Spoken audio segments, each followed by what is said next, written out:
What's up everybody, welcome to Money Management channel. My name is Andrei and today I'm gonna be doing an update on MMTLP and FINRA saga. I got the cash in the bag, stadium packed, born a rock star in this life, gonna live it up. And guys, on today's video I will not do any announcements of the today's topic. I will start from scratch, and at the end of this video, guys, please drop me a line about the results of this video, because I think these results might be very impressive and it might be very useful for the community. So, and before we dive deep into this news, please hit the like button, and that's it. And guys, I want to start today's video with Don Fis and his Twitter account. You know that he is in Washington DC, Columbia, and he has a lot of meetings on a daily basis with different Congress members.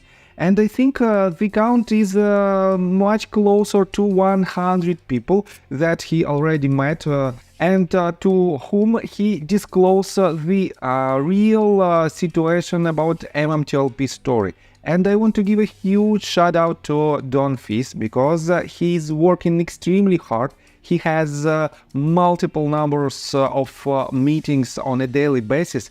He uses even his dinner time in order to meet with Congress members. And I think these meetings will lead to much more positive feedback from senators. And we already see it in this letter that was published on December 22nd, and that was prepared by Ralph Norman's office. And it is an open bipartisan letter in regards to the MMTLP issue. And at the same time, guys, you know that we achieved a lot during the year. This basically saga, the entire saga is a very long story, and we achieved a lot. That is why, guys, we have a lot of counterforce who are trying to push our case down. And let me show you this tweet that was written by Kristen Shaughnessy. She wrote, "Ask yourself why Forbes keeps retweeting this graphic story about MMTLP but is not demanding a certified aggregated audited share count. MMTLP hasn't traded in more than a year and investors' money is locked up. Why won't Congress and federal regulators help them by revealing the certified aggregated audited share count? Are there hundreds of millions of counterfeit shares in MMTLP? That would be a huge problem for shorts and regulators and Congress, because every trade must be settled." This conversation between John Burda and Dennis Neal explains why those who are short MMTLP are in a panic, and it raises all sorts of questions about why federal regulators won't release the share count and Congress hasn't issued a subpoena for the share count. They are supposed to protect retail investors. Why are they afraid to follow the sell tickets? And here's the link to the podcast of Dennis Neal. And guys, she is talking, Kristen Shaughnessy is talking about this tweet that was published again on January 22nd. And I showed you in my previous video that if you try to search the title of this article, Attack of Naked Shorts, and if you try to search it from Forbes Twitter account only, you can see that they published these tweets multiple times. This is the tweet that was published on January 22nd. Again, January 22nd, December 31st, January 21st, January 20, January 20, January 19, January 20, December 29th, January 14th, January 18th, and so on and so forth, January 6th, December 29th, January 17th. And guys, this is the pure evidence that the wrongdoers are in a panic mode. They know that we achieved a lot in our story, and we are fighting and we will not surrender. We will never go away. And let me show you this tweet that was published by Mark Basile in response to Kristen Shaughnessy's tweet. "Bullying, a non-trading stock that been deleted, but Forbes still feels there a need to kick good, financially devastated MMTLP community members in the teeth a year later. Wonder if any community member has suffered extreme intentional infliction or emotional harm and considers suing Forbes. Plenty of personal jury firms, including class action firms, that would likely consider that. Just saying, not legal advice. And guys, Richard Hoffman also responded to this tweet. He wrote, "I would take it different way. How about negligent and or intentional interference with business relations, not legal advice?"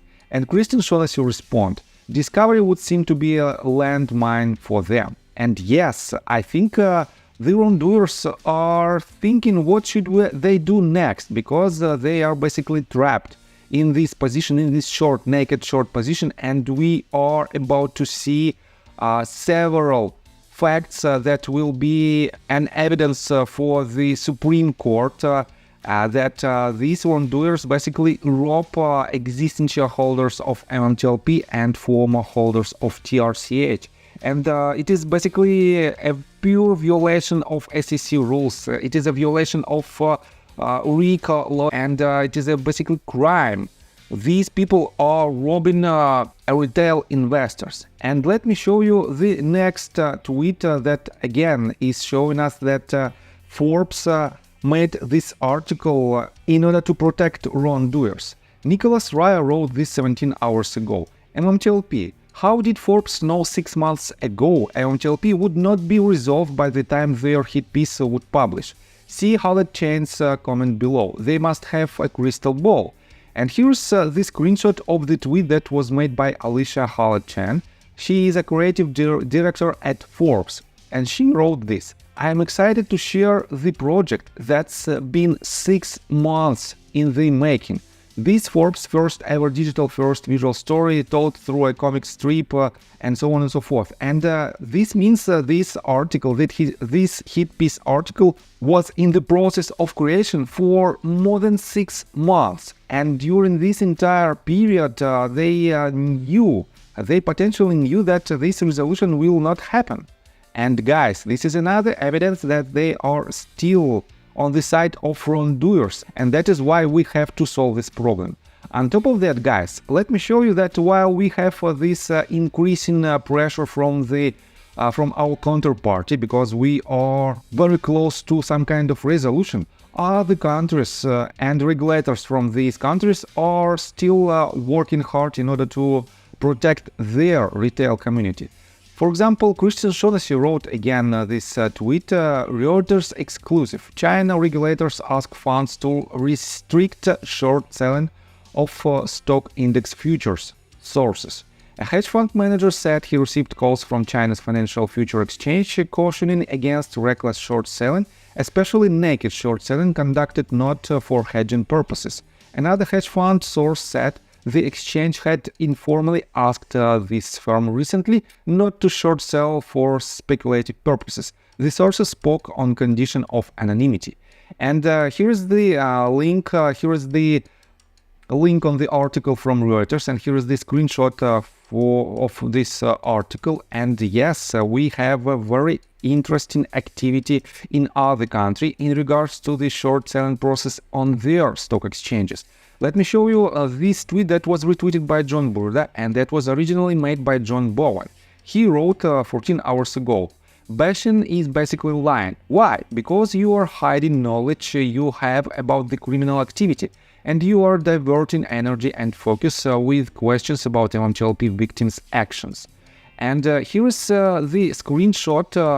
Let me show you this screenshot in details. The biggest financial scandal you have never heard about. Take a look at the below image, which will help the non-believers understand the scale of this problem. Please remember, this is just one of the clearinghouse in Europe, of which there are many. And here is the table, and you can see the failure to deliver securities, and here is the value of these securities. More than 27.5 trillion euro. And let me show you here, over 27.5 trillion, not dollars, but euro, in failing trades in Europe in 2022.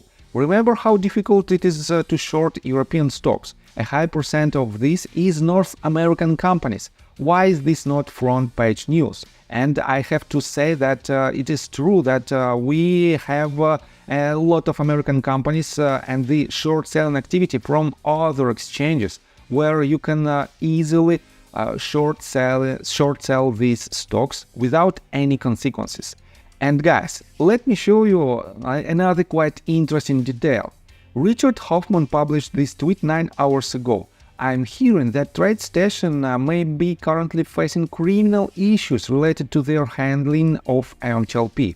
For the party who would be pursuing these scam buckets, this would be war. And he added this. Question: was TradeStation's disclosure of insufficient MMTLP shares in response to or in contemplation of a criminal investigation? And this is a very interesting question that potentially is showing us that something big is happening behind the scenes, and TradeStation is the first broker-dealer who was involved in this process and who was forced to disclose this information. And guys, this is a pure evidence that we are nearing to some kind of resolution. We achieved a lot. We have several lawsuits that are about to have a judge's ruling. We have arbitration from Richard Hoffman. We have a very important letter from the Congress that was signed by more than 74 Congress members. We have a huge activity from Don Fis, who is consistently trying to spread this information among the Congress members. We have very high level of counterforce. You can see it by Forbes articles, and you can see it by a lot of people like Charles Gasparina, who is trying to push our case down. That is why, guys, I think it is very important to understand that we are very close to some kind of huge breakthrough in our case, potentially a first step to the resolution. And that is why we have to push our case forward even harder. And I think that's all information that I want to provide you. If you like my video, drop me a line in the comment section that this information was useful for you. And tomorrow I will do another video in order to show you the progress of our case. So see you guys and girls next time. Bye. I got the cash in the bag, stadium